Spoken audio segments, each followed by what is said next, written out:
tu peux avoir envie de faire passer un petit message politique en une phrase. La concentration est maximale autour de la table migrants et étudiants, tous rassemblés pour un atelier d'écriture un peu particulier. Objectif du jour, créer de fausses contraventions. Sur le petit papier vert, pas d'amende, mais un message. Patienter, le bonheur est ami bientôt. Le mélange est un enrichissement mutuel. Organisé sur 5 séances à l'université Clermont-Auvergne, l'atelier permettant d'échanger que de se perfectionner dans l'écriture et la gravure.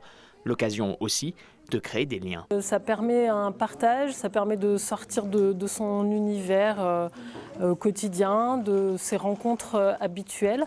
Les poèmes rédigés lors des premières séances seront publiés dans une revue très prochainement.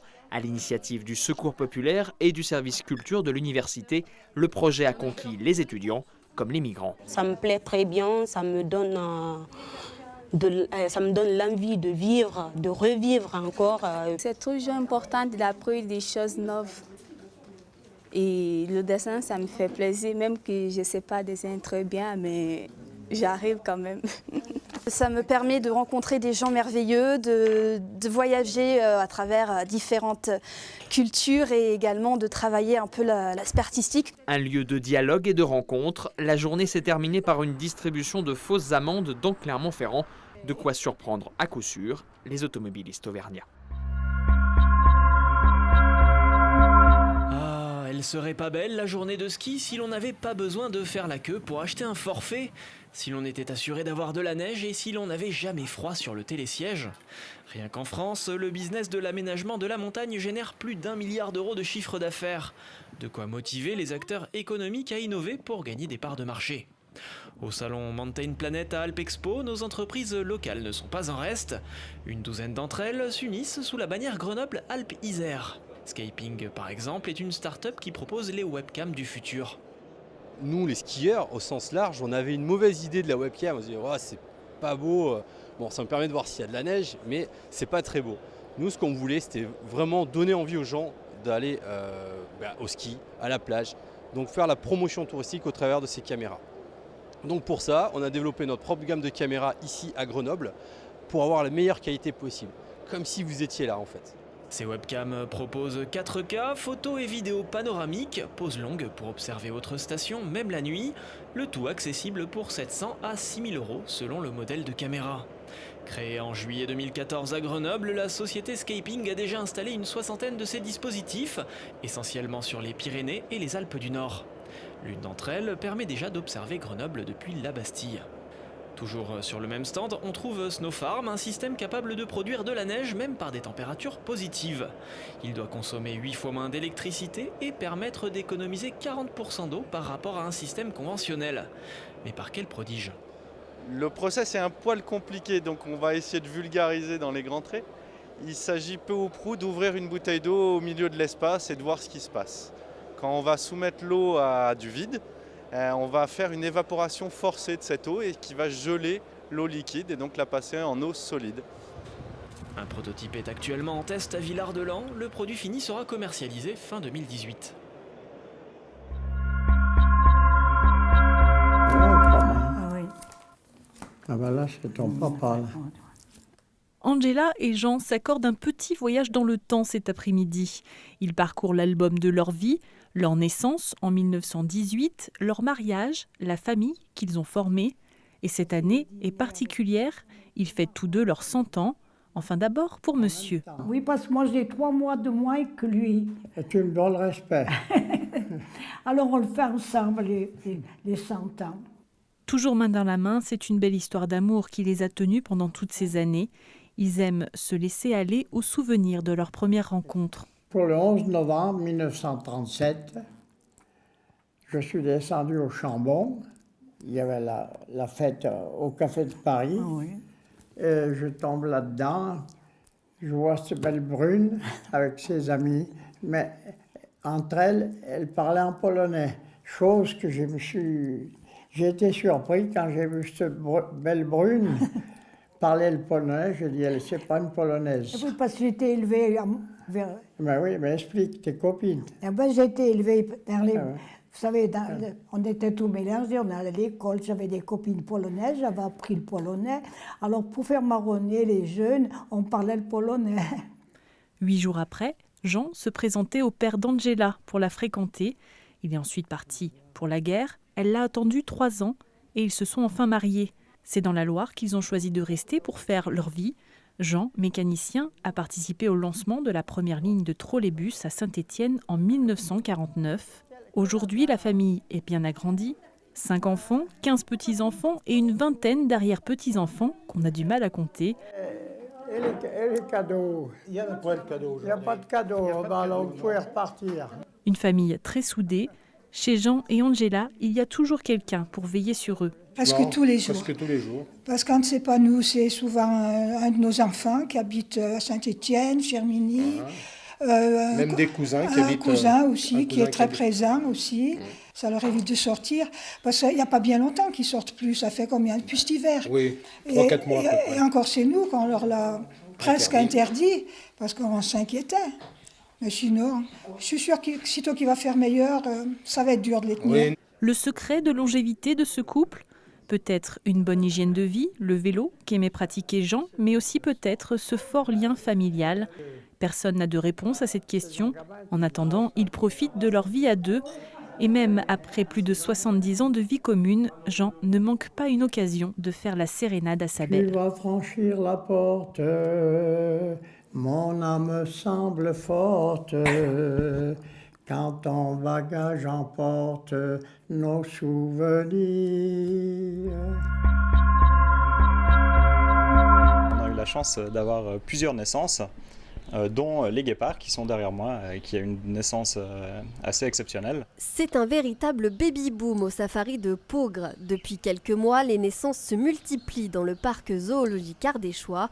Dernière en date donc, ces 3 petits guépards venus au monde le 7 mars.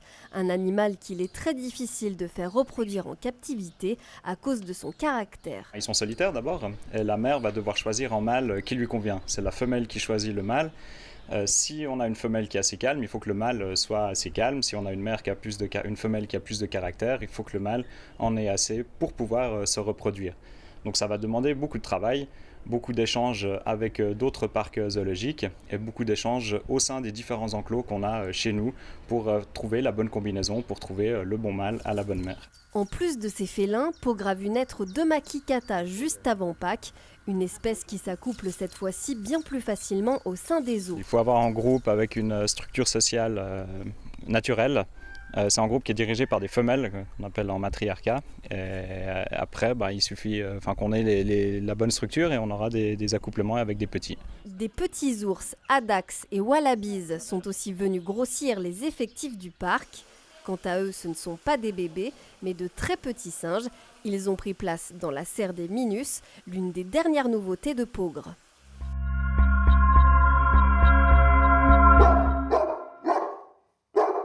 Ces 2 patous surveillent près de 50 chèvres, jour et nuit.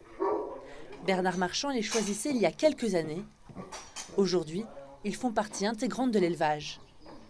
Ils se mêlent tellement au troupeau qu'il y a un respect entre eux. Et par exemple, au moment des mises bas, quand la chèvre a besoin de calme, elle repousse le chien et le chien il respecte la chèvre, il la laisse faire son cabri tranquillement. Il y a juste au niveau de la bouffe qu'ils ont le dessus. Et quand on donne à bouffer au chien, il faut qu'il mange sa gamelle, il ne faut pas que la chèvre elle vienne le déranger à ce moment-là. Une fois à l'extérieur, les patous ont parfois mauvaise réputation. Élevés pour protéger le troupeau coûte que coûte, ils font parfois peur aux randonneurs.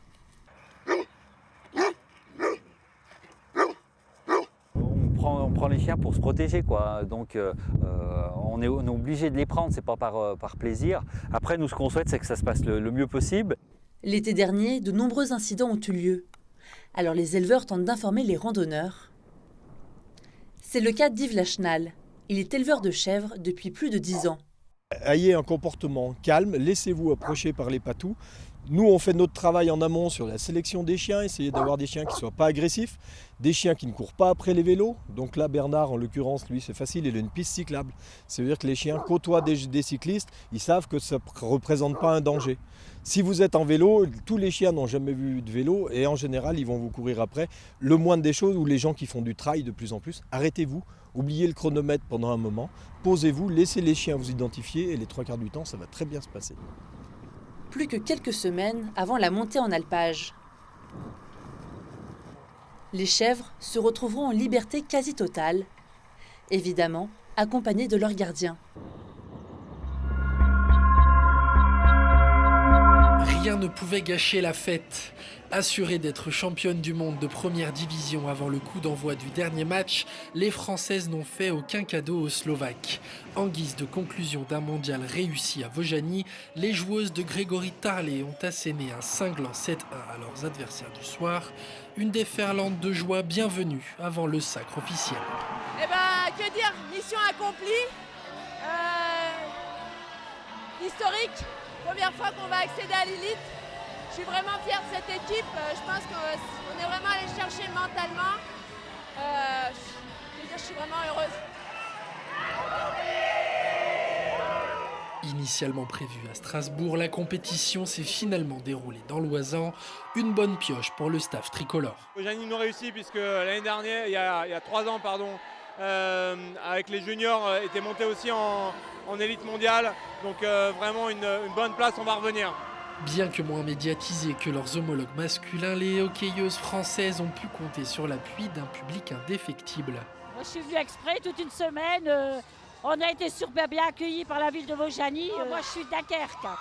Le public de Vojany, il est magnifique. Entrer dans l'histoire n'arrive pas tous les jours. Après la célébration viendra le temps des objectifs, déjà dans un coin de la tête du sélectionneur.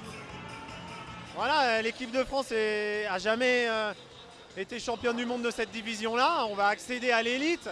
Donc le timing, il est juste parfait. Ouais, moi, je suis quelqu'un d'optimiste, donc rendez-vous dans 3 ans à la qualif olympique. Le rendez-vous est pris. À Vojany comme ailleurs, cette jeune génération donnera tout ce qu'elle a en élite, avec comme ligne de mire Pékin.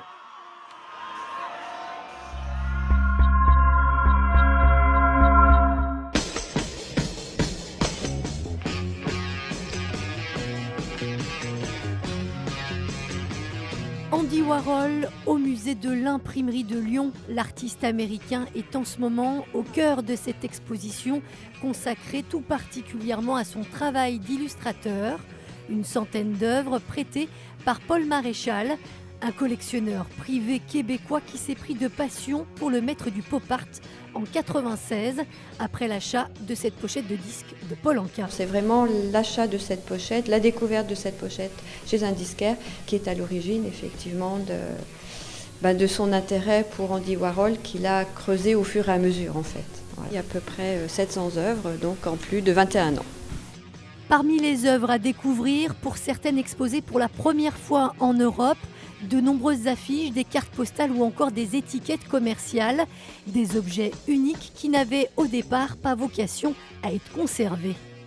La plupart des œuvres exposées sont considérées comme des éphéméras, qui sont un peu considérés comme les travaux des villes à partir du 19e siècle. Ce sont des étiquettes viticoles, ce sont des étiquettes pharmaceutiques, ce sont des étiquettes alimentaires, ce sont des travaux des villes comme des cartons d'invitation pour un ballet, pour un mariage, pour les événements de la vie. Voilà. Et ce sont des documents en principe que l'on jette, qu'on ne garde pas et qui n'intéressent pas. Andy Warhol, éphéméra, une exposition à voir jusqu'au 16 septembre au musée de l'imprimerie.